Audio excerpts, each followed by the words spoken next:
Hello everyone. आज हम snapshot का 7th चैप्टर बर्थ स्टार्ट करने जा रहे हैं।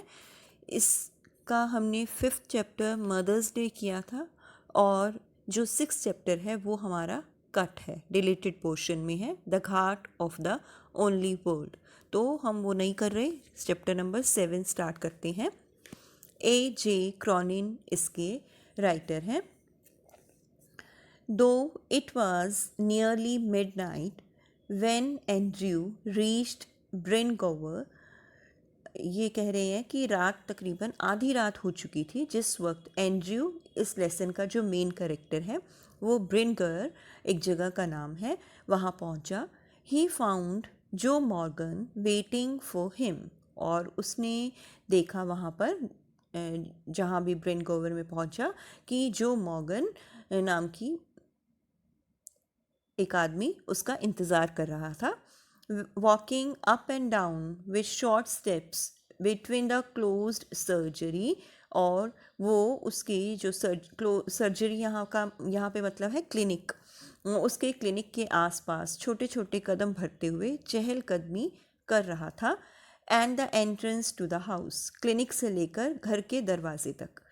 Eight the sight of him the burly drillers face expressed relief, और जैसे ही इस आदमी ने देखा, बर्ले ड्रिलर मतलब जो थोड़ा सा भारी भरकम काया वाला आदमी, इसने जैसे ही देखा सामने से डॉक्टर आ रहा था, उसके थोड़ा सा उसने राहत महसूस की। ए डॉक्टर, ये जो एंड्रयू है एक डॉक्टर है।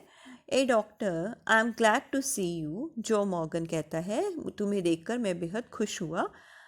आई been back and forward here this last hour, पिछले 1 घंटे से मैं यहाँ घूम रहा हूँ। The missus wants you before time to, और कह रहा है उसकी वाइफ की डिलीवरी होने वाली है, और कहता है कि मेरी वाइफ को तुम्हारी ज़रूरत है और समय से पहले ही डिलीवरी शायद होने वाली है। Andrew abruptly recalled from the contemplation of his own affairs. Andrew, जो कि अपने ही विचारों में खोया हुआ था, टोल्ड मॉर्गन टू वेट, और वो इससे बाहर निकला और उसने मॉर्गन को कहा कि वो इंतज़ार करे। He went in to the house for his bag, और अंदर गया घर के अपना बैग उठाने के लिए। Then together they set out for number 12 Blaina Terrace, और फिर दोनों जो मॉर्गन के घर की तरफ ब्लेना टेरेस में था, जो कि गली नंबर 2, वहाँ के लिए चल पड़े। The night air was cool and deep with quite mystery, और रात का वक्त था, ठंडी हवा चल रही थी, शांत थी। यूजुअली सो परसेप्टिव, जैसे कि जो कि अक्सर हमेशा हमेशा जो अलर्ट रहता था, एनजीओ अपने बारे में ही कह रहा है। ही नाउ फेल्ट डल एंड लिस्टनेस, इस वक्त वो बेहद उदास और सुस्त हो रहा था। He had no premonition that this night call would prove unusual, और उसे इस बात का भी बिल्कुल अंदाज़ा नहीं था कि आज रात को जो उसे बुलाया गया है जो मॉर्गन के घर, वो एकदम उसकी लाइफ का एक अलग असाधारण हिस्सा होगा। Still less that it would influence his whole future in plainly, और शायद उसके आने वाले कल को पूरी तरह से प्रभावित करने वाला था।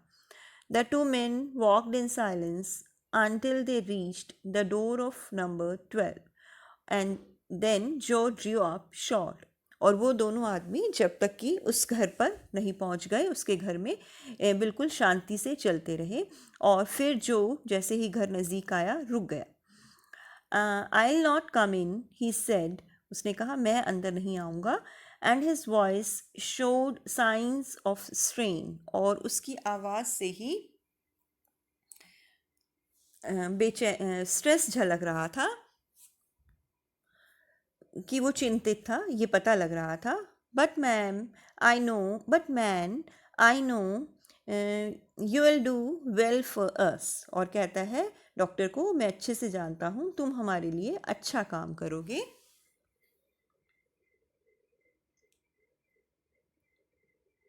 Inside,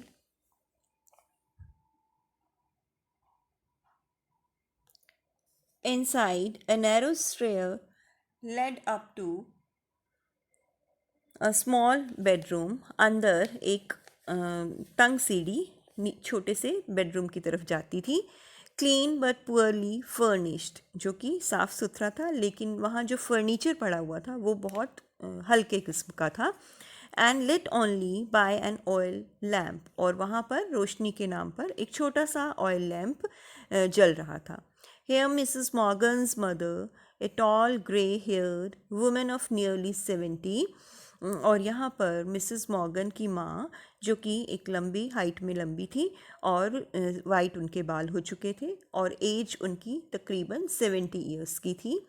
and the stout elderly midwife waited beside the patient, और उनके पास ही एक बड़ी उम्र की लेकिन एकदम हेल्दी किस्म की लेडी खड़ी थी पेशेंट के नज़दीक. Watching Andrew's expressions as he moved about the room, और जैसे ही डॉक्टर अंदर आया उसने उसके चेहरे के हाव भाव पढ़ने की कोशिश की.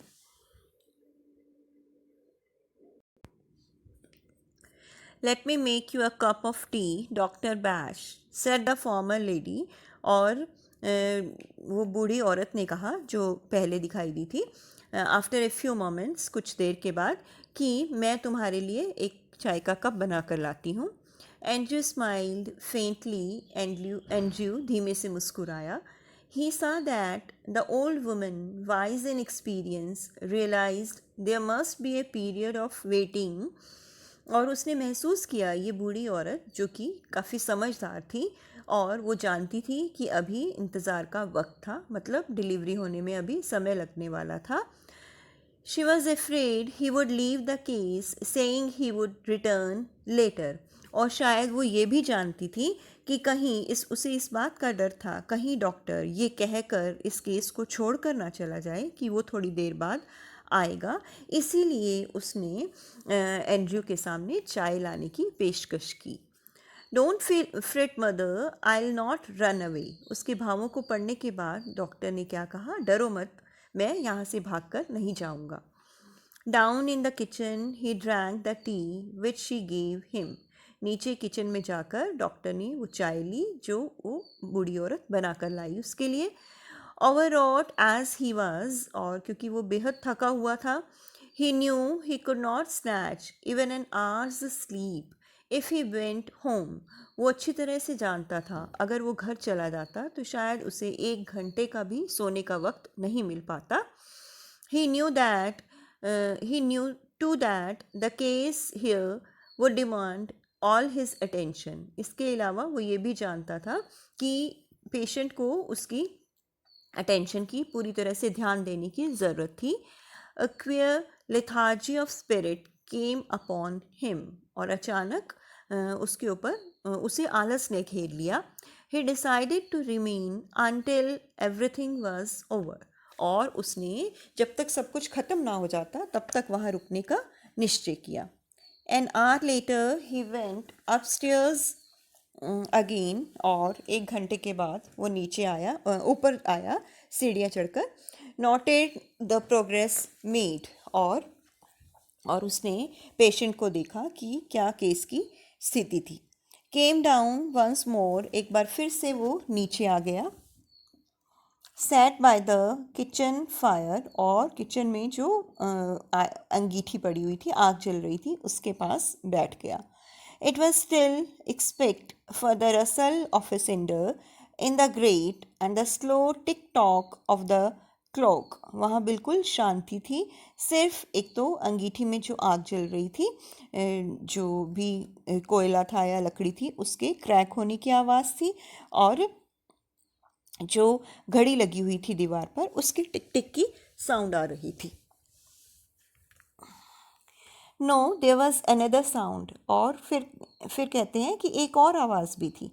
The beat of Morgan's footsteps as he paced in the street outside. आवाज़ किसकी थी? बाहर मॉर्गन जो चहलकदमी कर रहा था गली में, उसके कदमों की आहट की आवाज़ भी थी. The old woman opposite him sat in her black dress, quite motionless. वो बूढ़ी औरत जिसने ब्लैक कलर की ड्रेस पहनी हुई थी वो बिल्कुल उसके सामने बैठी हुई थी.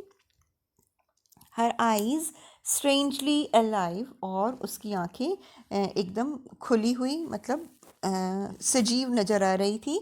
वाइज, समझदार. प्रॉबिंग, जैसे कुछ ढूंढ रही हो. नेवर लिविंग हिज फेस, उसके चेहरे को पढ़ने की कोशिश कर रही थी. एक पल के लिए भी अपनी नज़र नहीं हटा रही थी. His thoughts were heavy. His thoughts were heavy, muddled.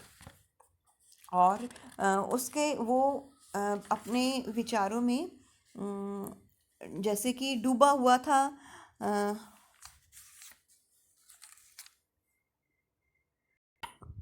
उसकी जो बातें थी वो हैवी, गहरी और जैसे परेशान करने वाली थी. The episode he had witnessed at Cardiff station still obsessed him morbidly. और अभी अभी जो घटना उसके साथ कार्डिफ स्टेशन पर हुई थी वो अभी भी उसे परेशान कर रही थी बुरी तरह से. He thought of Bramwell, foolishly devoted to a woman who deceived him sordidly, of Edward Page, bound to the shrewish Blodwen, of Denny, living unhappy apart from his wife. और वो इस वक्त उसने ब्रेनवेल का ध्यान किया जो कि एक बेवकूफ़ लड़की को पसंद करता था, उसका दीवाना था जैसे. और उस लड़की ने उसे धोखा दे दिया था. और एडवर्ड जो था वो ब्लॉडवेन जैसी थोड़ी स्ट्रिक्ट किस्म की लड़की से बंधा हुआ था. और डैनी जो कि अपनी वाइफ से अलग रहकर एक ऐसा जीवन व्यतीत कर रहा था जो दुखों से भरा हुआ था. तो ये इस तरह की अलग अलग चीज़ें उसके दिमाग में भरी हुई थी. His reason told him that all these marriages were dismal failures. और ये 2-3 तरह की बातें थी, मतलब कुछ एक मैरिड लोगों की या कुछ एक डेजर्टेड लोगों की जिनकी शादी टूट चुकी थी जो उसके दिमाग में घूम रही थी. तो ये सारी बातें सोचने के बाद वो एक निष्कर्ष पर पहुंचा कि ये जितनी भी शादियां होती हैं वो पूरी तरह से फेलियर्स होती हैं, असफल होती हैं. It was a conclusion which in his present state made him wince. और ये इस कंक्लूजन ये जिस कंक्लूजन में पहुंचा था वो चीज़ उसे हर्ट कर रही थी, परेशान कर रही थी.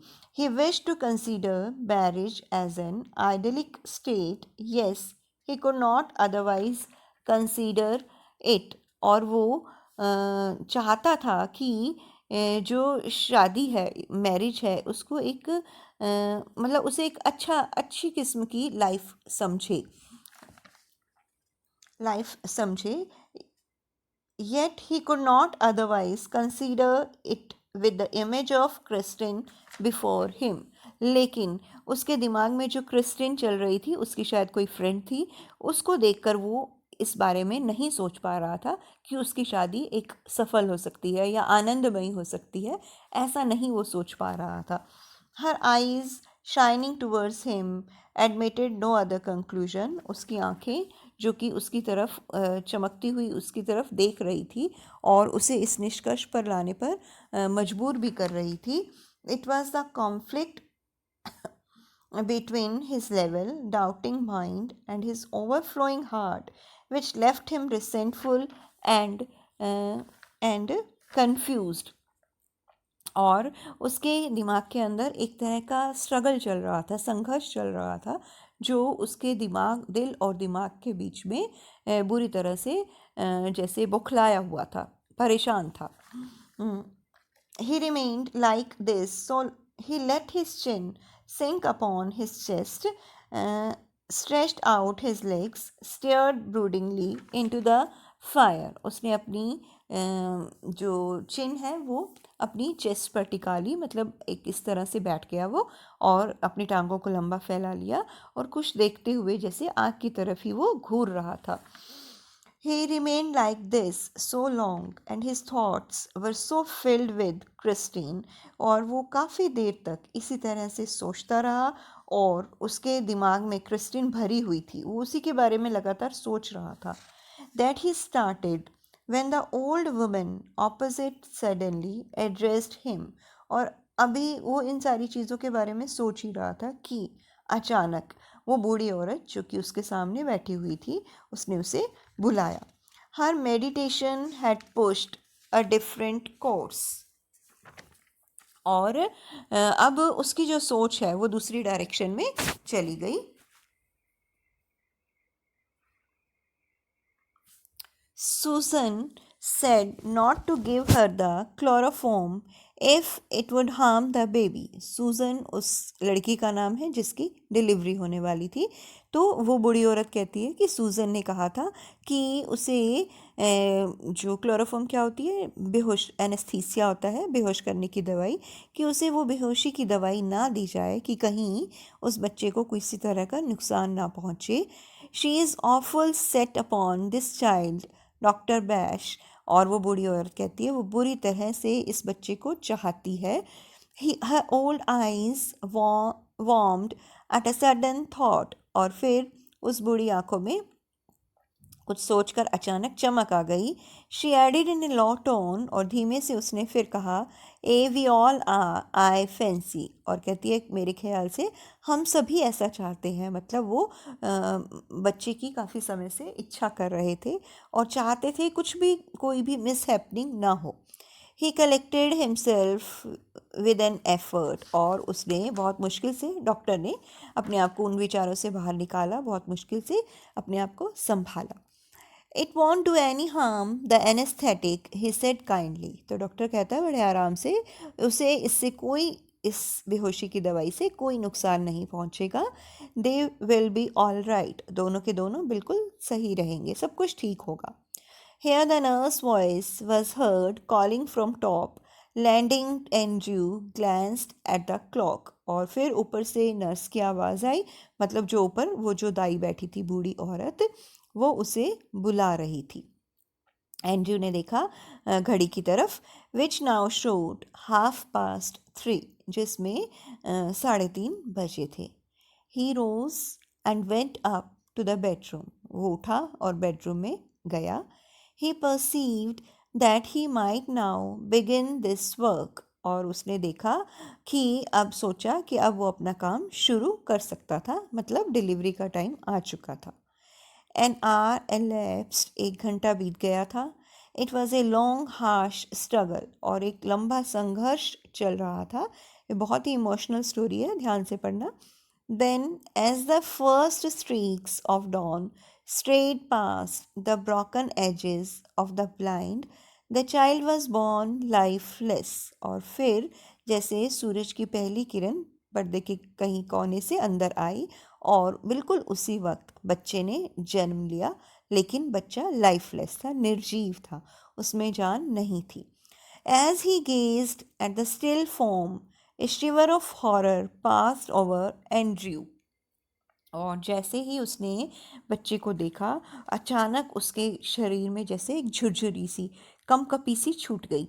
After all that he had promised. क्योंकि उसने अभी कुछ देर पहले ही बूढ़ी औरत से प्रॉमिस किया था कि सब कुछ ठीक होने वाला था।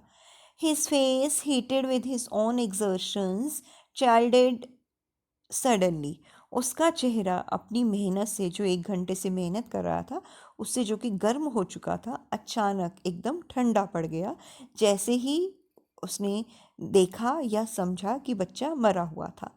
He hesitated, torn between his desire to attempt to resuscitate the child. और वो एक तरह से दुविधा में था, क्योंकि उसके अंदर ये एक इच्छा थी कि वो बच्चे को किसी तरह से सांस देकर जीवित कर दे। And his obligation towards the mother. और एक वो रिस्पॉन्सिबिलिटी महसूस कर रहा था, अपनी ड्यूटी महसूस कर रहा था उस माँ की तरफ जिसके जिसके जो ये बच्चा पैदा हुआ था। Who was her self in A desperate state, जो कि खुद इस वक्त ऑलमोस्ट बेहोशी में पड़ी हुई थी, उसे कुछ पता ही नहीं था। The dilemma was so urgent that he did not solve it consciously. अब उसके सामने ये जो उलझन थी वो मतलब वो एक ऐसी नाजुक स्थिति में था जिसे वो समझ नहीं पा रहा था कि इस समस्या का कैसे समाधान करे.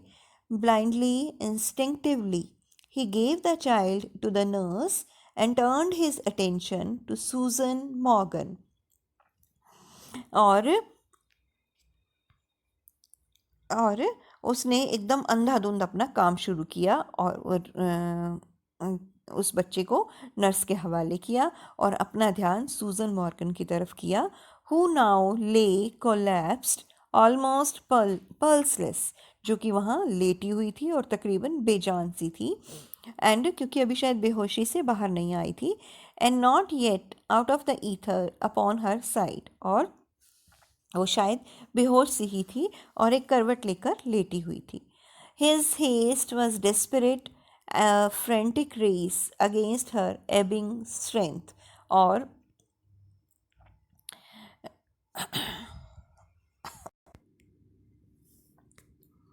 His haste was desperate, उसने जल्दी जल्दी बहुत जल्दी जल्दी काम करना शुरू किया. A frantic race against her ebbing strength, और क्योंकि वो जो लड़की थी वो ऑलमोस्ट बेहोश पड़ी हुई थी, नब्ज़ उसकी जा चुकी थी बेहोशी की दवाई का क्योंकि असर था. It took him only an instant to smash a glass ampoule and inject the medicine, और 1 मिनट का भी कम, 1 मिनट से भी कम उसे टाइम लगा. उसने एक शीशी तोड़ी और उसे इंजेक्शन दिया क्योंकि उस औरत की हालत गिरती जा रही थी. Then he flung down the hypodermic syringe and worked unsparingly to restore the placid woman. और फिर उसने वो सिरिंज फेंक कर वो जो औरत बेजान होती जा रही थी उसे होश में लाने में वो लग गया. After a few minutes of feverish efforts, her heart strengthened. और कुछ मिनट की मेहनत के बाद ही उसका दिल थोड़ा मजबूत लगने लगा. He saw that he might safely leave her. अब उसने देखा वो उस लेडी को आराम से छोड़ सकता था, अब वो सुरक्षित थी. He swung around in his shirt sleeves, his hair sticking to his damp brow. और उसने फटाफट वो घूमा और उसने जो शर्ट पहना हुआ था उसकी जो बाजू थी वो तकरीबन पसीने की वजह से, उसके स्वेट की वजह से भीग चुकी थी और उसकी जो आईब्रोज थी उस पर भी स्वेट गिर रहा था. वेयर इज़ द चाइल्ड, अब घूम कर उसने बच्चे को संभालने की कोशिश की. वेयर इज़ द चाइल्ड, कहाँ है बच्चा. The midwife made a frightened gesture, और उस मिडवाइफ ने, दाई ने, एकदम से वो भी डर गई और फटाफट देखने की कोशिश की. She had placed it beneath the bed, क्योंकि उसने उस बच्चे को बेड के नीचे रख दिया था. इन ए फ्लैश एंड्रयू नेल डाउन, और तेजी से उसने जो एंड्रयू है वो नीचे झुका. Fishing amongst the sodden newspapers below the bed he pulled out the child, और नीचे बहुत सारे न्यूज़पेपर पड़े हुए थे और उन्हीं के ऊपर वो बच्चे को रख दिया गया था. उसी में से उसने बच्चे को उठाया ढूंढ कर. ए बॉय परफेक्टली फॉर्म्ड, एक लड़का था वो जिसकी बॉडी बिल्कुल सही थी, मतलब बनावट बिल्कुल ठीक थी. The limp warm body was white and soft as tallow, और उसका जो बॉडी में जान तो थी ही नहीं, वो थोड़ा अभी गर्म था, वाइट एकदम, और उसकी जो स्किन थी वो बिल्कुल सॉफ्ट.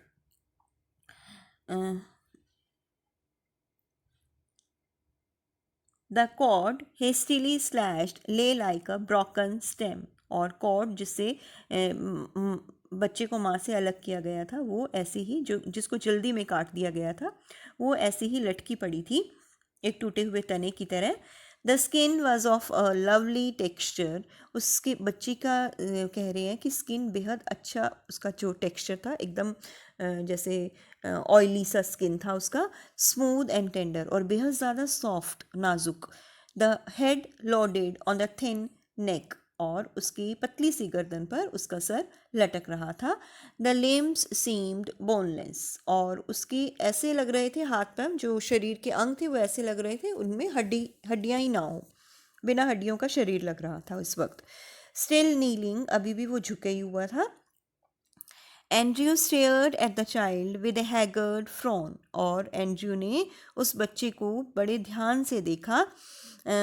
माथे पे उसके सिलवटें थी। The whiteness meant only one thing, asphyxia pallida. अब जो बॉडी उसकी इतनी ज़्यादा सफ़ेद थी उसका मतलब वो समझने की कोशिश कर रहा था। और क्या क्या क्या सोचता है कि इसका एक ही मतलब है। हिज माइंड अननेचुरली टेंस, उसका दिमाग बेहद ज़्यादा क्या था, टेंशन में था। Raced back to a case he had once seen in the Samaritan, और उसे याद आया एक पुराने किसी केस का जो उसने, समैरिटन शायद जगह है, वहाँ पर देखा था।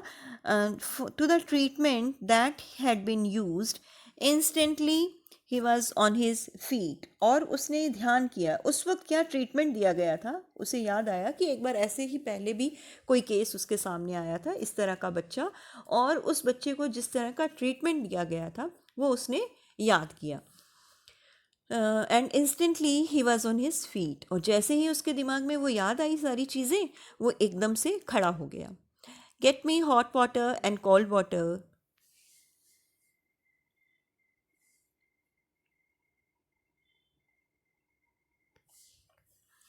Hot water and cold water, और जल्दी से वो कहता है कि मुझे, नर्स को कहता है कि मुझे गर्म और ठंडा दोनों तरह के पानी ला कर दो। एंड बेसिन्स टू, और बड़े बड़े जो बर्तन होते हैं जिसमें वो पानी डाल सकेगा वो भी ला कर दो, क्विक क्विक, और ज़रा जल्दी करो। But doctor, she faltered, her eyes on the pallid body of the child। लेकिन वो कहती है कि डॉक्टर, हकलाकर थोड़ा सा बोलती है, और उसकी जो आंखें थी बच्चे के शरीर की तरफ, बच्चा जिसका शरीर पीला पड़ रहा था उसकी तरफ टिकी हुई थी, वो कुछ कहना चाहती थी। क्विक, ही शाउटेड, लेकिन डॉक्टर चिल्लाया, जल्दी करो। Snatching a blanket he laid the child upon it,